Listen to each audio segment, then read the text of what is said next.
Even if you are great, marvelous, a hitman or a cobra, any champion or top contender can suffer the unlikely defeat when the time is right for the upset.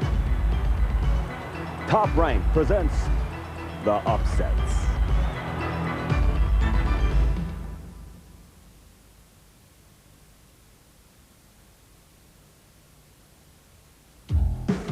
Johnny Bump City Bumpus was a star on the rise, one of tomorrow's champions who had come of age.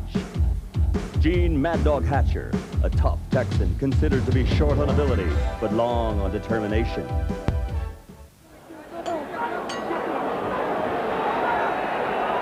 Hatcher comes charging out of his corner at Bumpus, apparently invigorated by the ending of that 10th round. This is round number 11, scheduled for 15, and they've told Hatcher that he's behind and he's got to get going. He's staying on top of Bumpus, who wants to fight him inside. Oh, they are banging away inside, and Johnny Bumpus decides he's going to go after Hatcher. An interesting, though maybe not prudent strategy at this point. Hatcher thumbing him with his glove. There obviously is no love lost. You know, it's interesting. These two fighters actually are very gentlemanly outside the ring. They have been cordial to each other leading up to this fight, unlike Bramble and Mancini, who we'll see later. But yet, feelings have erupted here in this round, and Bumpus out working on the inside against, or Hatcher working against Bumpus on the inside. Bumpus could be making a big mistake, rumbling on the inside with Hatcher here in the 11th. We'll see. Here's Sixer right now. Bumpus has gone back to doing what he did in the early rounds when he virtually said to Hatcher, "You cannot hurt me. I'll fight you any way you want to." Hatcher has what he wants right now, but he didn't make the most of it. He landed some good shots, but so did Bumpus. Good left hook. That hurt Johnny Bumpus. That hurt him. Got him in trouble. He's in some trouble. That left hook hurt him. Can Hatcher follow up, Bill? That's the question. Does he know how hurt Bumpus was by that? Looking at Bumpus closely as we are, he took another right, and Hatcher's on top of him. Here is where Gene Hatcher should go downstairs also, Bill. It would set up the shots to the head. He didn't hear you. He's teeing off with the right hand, and Bumpus is going back at him. Boy, Hatcher just stopped punching there for a moment, and Bumpus took advantage, so Johnny may have cleared his head. Some trouble here in round 11 for Johnny Bumpus, but he is... Oh, he's down! Bumpus went down. He may not be able to get up. His legs are twitching. He is in desperate trouble. Gene Hatcher celebrating. Hatcher celebrating, and he came out of the neutral corner. Bumpus is on Queer Street. He's in trouble. He may be done. He's down again. Remember, and he goes down. It was not counted a knockdown, and the referee Lou Bianco pushed him so hard, Bumpus almost went out. Hey, Lou Duva in the corner yelling at Bumpus. Lou Bianco has lost control of this fight. He never made a call on that. Bumpus in all kinds of trouble, trying to hold on. Is Lou Bianco stopping his Lou fight? Bianco has stopped it. He has stopped it. We have a new junior welterweight champion. But Bumpus is hurt. There's no question about that. But Lou Duva's incensed. Gene Hatcher is the new champion, but Lou Duva and his people are not happy about it. Lou Duva is being restrained in the ring. This is not a good scene. Johnny Bumpus wants to get at the officials or Gene Hatcher. Lou Duva, I don't know whether you can see him. No, you can. Lou Duva is at Johnny Bianco's side. You're looking at Ron Hatcher, the father of Gene Hatcher, and one shot, one loaded shot, took Bumpus out. An absolutely stunning ending. Duva now has to be restrained by his son Dan. It is a wild scene as Gene Hatcher's wife and son are in the ring with him. Gene Hatcher has become the new WBA junior welterweight champion of the world. In Hatcher's first title defense, he decisioned Sacco. Many assumed this rematch would be a replay.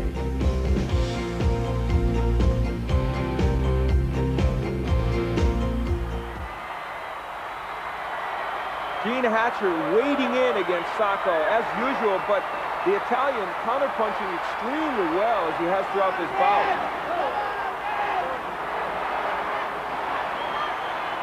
Hatcher on the end of Sacco's punches getting hit with these good combinations. Good uppercut by Sacco. He drives Hatcher back. That's not easy to do. Gene Hatcher fighting not as well on the inside as we might expect. That's his territory. And Sacco doing extremely well inside. There's Sacco again with that double left hook. Hatcher's great weapon, but Ubaldo's using it tonight. Hatcher going to the body. This young Texan defending his title for the second time, both times against Sacco. Good right hand by Hatcher. This time, Ubaldo Sacco, a determined young man, and look, he's opened up a cut over the left eye of Hatcher. That is a nasty one. The doctor will take a look at this one. Sacco's repeated right hands opening up that cut over the left eye of Hatcher. It'll continue. Hatcher with a double left hook, and you can see he knows he better make something happen right now. That is a nasty cut. Again, the right hands of Sacco get through.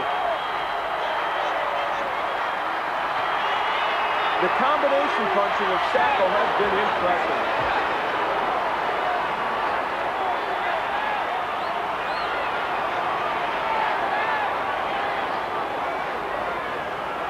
Hatcher ripping shots to the body and the head, but Sacco keeping him on the end of that jab.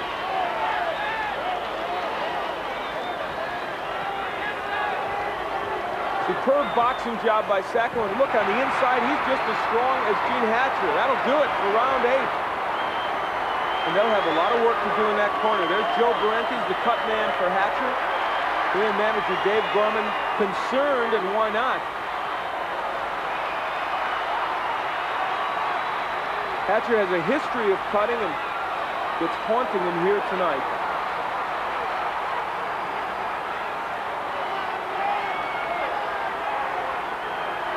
It was the repeated right hands of Ubaldo Sacco that opened up that cut. We'll have a look at it right here. Excellent right hand, and that chopping right hand over the top looked like it was the punch that created the cut. To the 8th round, a nightmare for Gene Hatcher.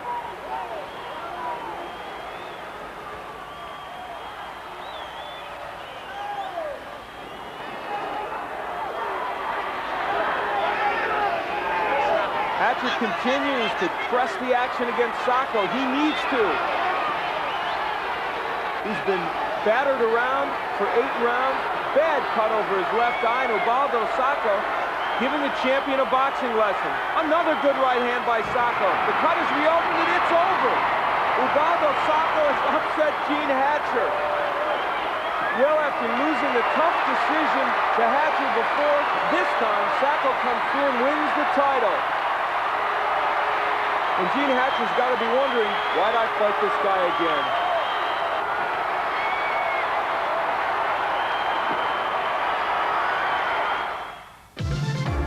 Roger Mayweather, a champion in the junior lightweight division, had begun campaigning for a second title in the next weight class. Freddie Pendleton, a journeyman lightweight, paid Mayweather a visit in his hometown, Las Vegas. A year or so ago. Got Freddie pumped up in the corner as he's coming after Mayweather.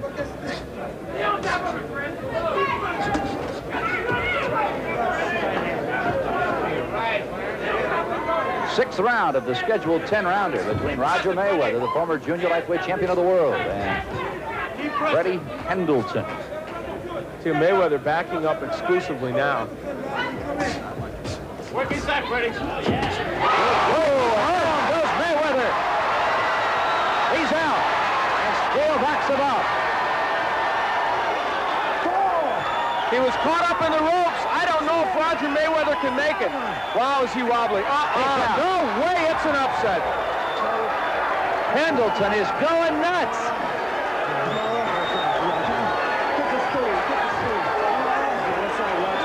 When he got caught up in the ropes, that of course was the problem. Richard Steele got in there, but not before.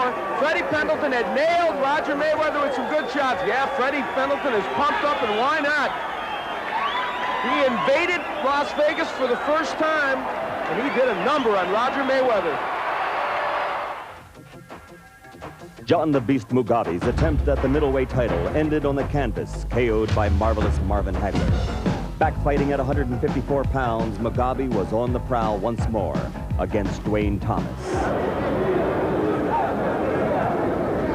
Oh, left right on the point of the chin. Good left hook by Mugabe. Thomas is staying right out where Mugabe wants him. And that cut the lip of Thomas. You can see his tongue working that over, and like Jimmy Paul, his partner from the Bronx, kind of thing that could be a distraction. There's an example of intimidation. Mugabe just stumbled in, was wide open, and Thomas still did not blow apart. He's being intimidated by Mugabe. There's a solid left. Down goes Mugabe. A left right to the throat. And this might be over. It was a left to the throat. Well, Tim, we mentioned sometimes when a fighter takes a beating, he's never the same. Dwayne Thomas. Spectacular shot. Staying champion is sometimes harder than becoming one. Thomas was in the unaccustomed role of favorite when he defended his title against Lupe Aquino.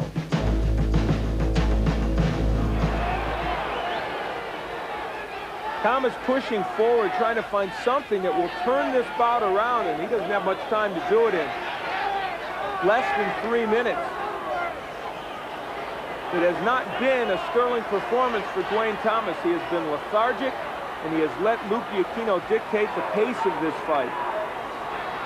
Here's Aquino using the jab and a straight right hand as a righty.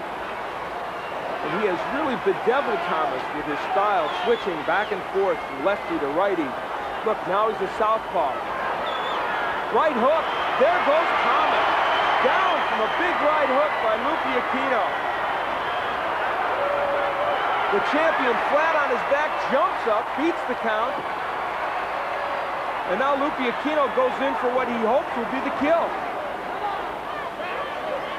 Pushing Thomas against the ropes. For Dwayne Thomas, the 26-year-old champion, in his first title defense, it might be his last. Aquino punctuating what has been a superb performance by him.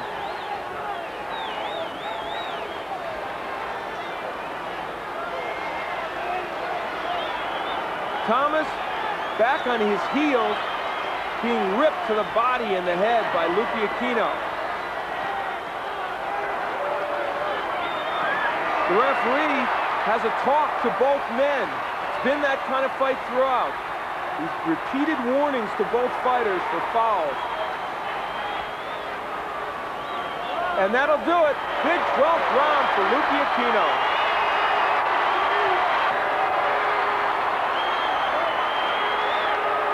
116, 111, 117, 110, 114, 113 pour le gagnant, le nouveau champion.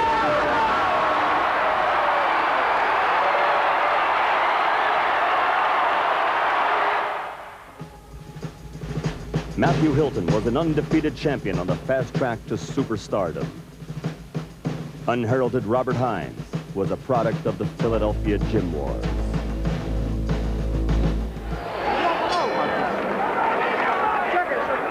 They're into the final round. It was just a show by Hines, and he is ready and able for the final and 12th round. Blood from the corner of the right eye of the champion, Hilton, and cut underneath the left eye. Hines' face all swollen from early damage, but he is the boss now. That right hook is very, very effective by Robert Hines. He's in command. And there's no offense coming from Hilton. And in the last round, the punches he did throw were so weak. Well, you know, you figure after the minute rest out, he'd do like he did before and let it all hang out at least the 30 seconds, but he doesn't have any energy left at all. I think only his pride prevented him from saying in the corner, let's stop it. And I am really astonished that his corner did not stop it. Again, Al, because this kid could be ruined after this one fight. First champion in Canada to become first boxer in Canada to become a world champion in 44 years. And now looking at the loss of that title after just one defense. Unless he can come up with something that none of us watching here think he's capable of, this championship is going to go to Robert Hearns. Or unless there's some voodoo economics on the scorecards. Well, yeah, that's a good point, always to be kept in mind, but it would, in this case, that'd be really wild. Yeah, we'd certainly all be astounded.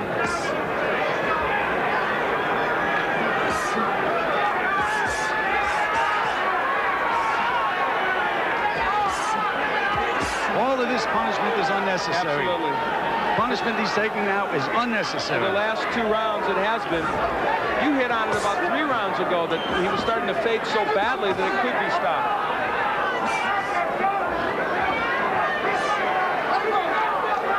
Oh, now Hearns is really cocky. You know, you're dealing with the question of the fighter's safety, his future career. Everything. Everything is on the line here right now. His marketability, everything. And it is being jeopardized badly. Hearns fires him back to the ropes again and lands a good solid right hand. A pointless exercise for sure, gentlemen. And sometimes you do question these father-son combinations in boxing. Not too many of them have been very successful. Well, the officials could step in also. Yes, they could, but we've certainly indicated that Dave Hilton might have stopped this sooner himself. Yes, absolutely. Every punch he's taking now may affect this kid for a long, long time. Final seconds of the bout. Hearns still on the attack. And what a job by Robert Hearns. We have to assume he's going to be the new champion. Winner by unanimous decision and new junior middleweight champion of the world, Robert "Bam Bam" Hearns.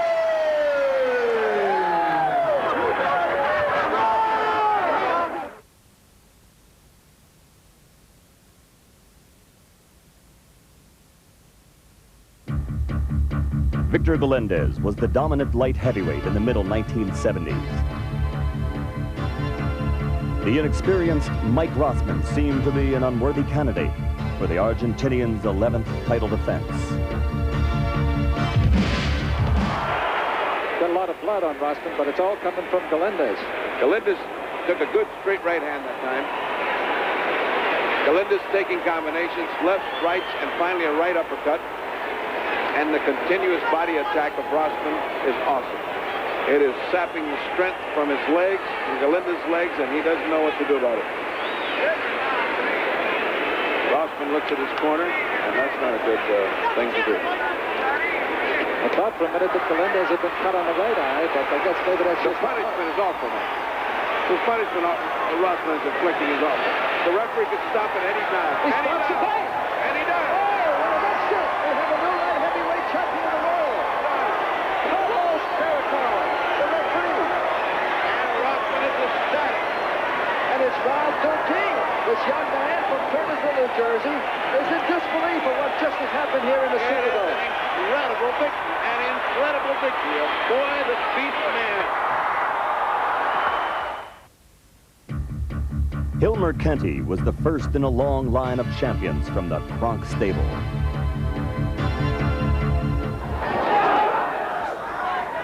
O'Grady trying to get inside that jab of Hilmer Kenty and doing a pretty good job of it. Good body work by O'Grady. Kenty jabbing away. Oh, good jab by O'Grady. Sends the mouthpiece of Kenty flying. Good power early by O'Grady. Big right hand. There goes Kenty down here in round 2.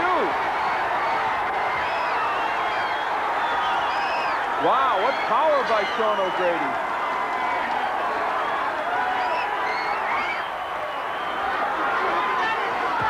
Kenty moving forward, trying to make something happen. He has been on the receiving end of these power shots by Sean O'Grady.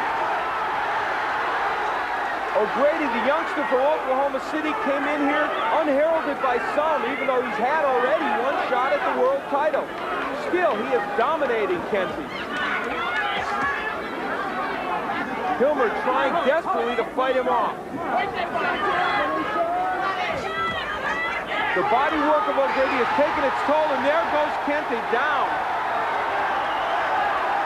A left hook by O'Grady pushes him down. It's a knockdown. Larry Hazard says go on, but Kente is being hurt by everything O'Grady's throwing.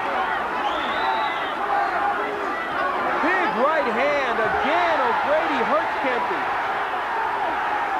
The champion in all kinds of trouble here in the 8th.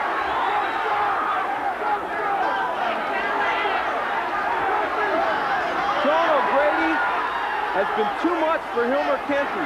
Power on the inside, tremendous body shots. He is dominating. Sean O'Grady wins the unanimous decision and the WBA lightweight crown. Undefeated champion Davey Moore was looking to build his reputation by halting the comeback of ring legend Roberto Duran.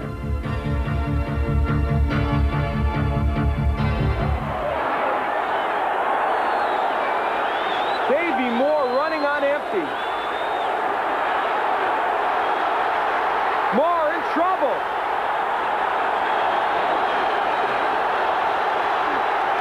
Unanswered punches from Duran. Moore's legs are wobbly right now. The young champion in all kinds of trouble.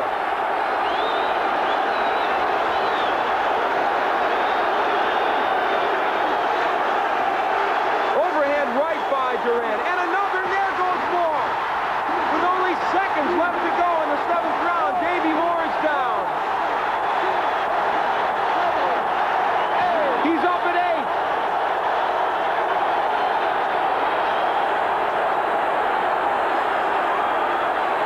And he will survive the 7th, but just barely. Duran so pumped up he walks over to Davey Moore's corner. It's wild here at Madison Square Garden. They love what Roberto Duran is doing. Hey, I know, but you was going to sleep in there. Davey, you all right? Big uppercut. Davey Moore is a punching bag right now.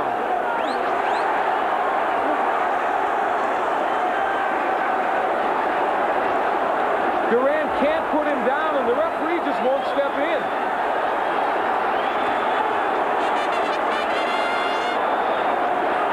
Davey Moore can't see out of that right eye. He is hurt, he is dazed, he is tired, and still it goes on. Duran meting out more punishment than perhaps he ever has. Nothing on Davey Moore's punches, and finally it's over. Roberto Duran has won it. He has his 3rd title, and he's the junior middleweight champion. Ray Boom Boom Mancini never had an easy fight, even when he was the favorite.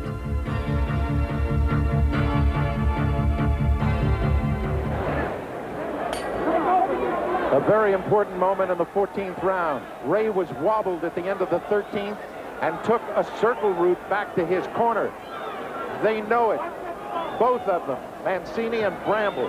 2 rounds left with a world's championship, WBA lightweight championship on the line. Like most boxing experts, if you will, I would have never suspected Livingstone Bramble to go this long at this pace and be fresh, but he is. Give him credit for it. He's got Mancini in trouble. He has him in desperate trouble. Mancini on his bicycle looks ready to be taken. He looks the way he did against Arguello. He may go down right now. Does he have the reserves? I am not sure. He is helpless, and the fight has been stopped, and Livingstone Bramble has won. Unbelievably, Livingstone Bramble, a 4-to-1 underdog, has taken the title away from Ray Mancini. Anything can happen in the ring.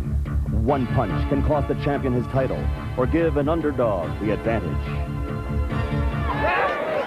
Well, Jesse told Gabby Canizales to keep using the jab and keep winning the rounds. And I hate to disagree with my good friend Jesse Reed, but I'd be telling my fighter to start using those bombs, start throwing the hooks, and try to get him out of there. Well, you mentioned that the cut medicine may take more effect as it goes on. Do you think he's just trying to buy some time? Or? Well, no, I think that that's his strategy now. He's way ahead in the fight. I guess he figures he got it in the bank. But I'd be a little more concerned about that cut, because 1 or 2 more punches on the cut, they can bust wide open. Also, a reminder, this is only the 7th round. Now, it's scheduled for 15. Now, certainly 2 of those rounds were 2-point rounds for Canizales, so he is probably way ahead, but as Gil said, that cut could stop things prematurely.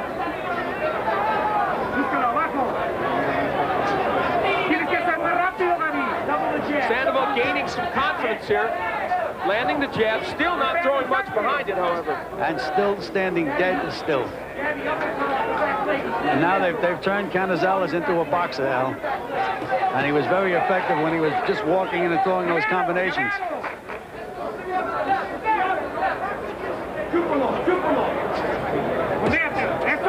And as you pointed out earlier, he might even be able to out-jab Sandoval. Keep working that jab, Gabby. Keep sticking it to him. Keep sticking it to him.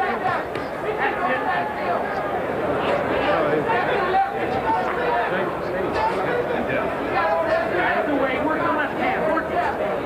Work the left hand. Both fighters using their jab and not much else in this round. And Canizales' combinations have become fewer as this fight has gone on. He may be getting a little tired, Al. He set a torrid pace over the first 5 rounds. Yes, wow. he did. But the well-trained fighter should get his second win. Then he has another advantage. They're fighting outdoors. And I've always found that a fight outdoors, a guy can go an extra 3 or 4 rounds because he gets a lot more oxygen. There goes Sandoval from a right hand from nowhere. He is really hurt. Richie Sandoval hurt again.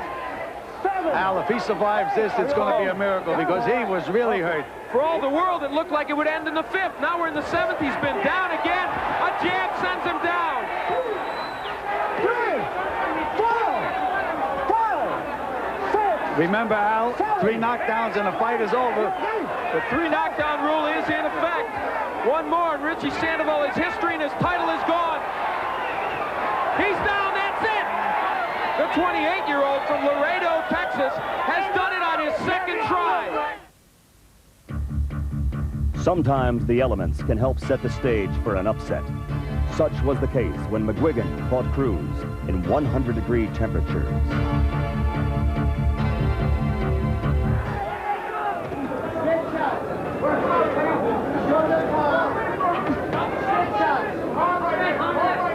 Cruz looks fairly well composed to me at this time, Tim. He does. Landed a good left to the body, catching McGuigan coming in.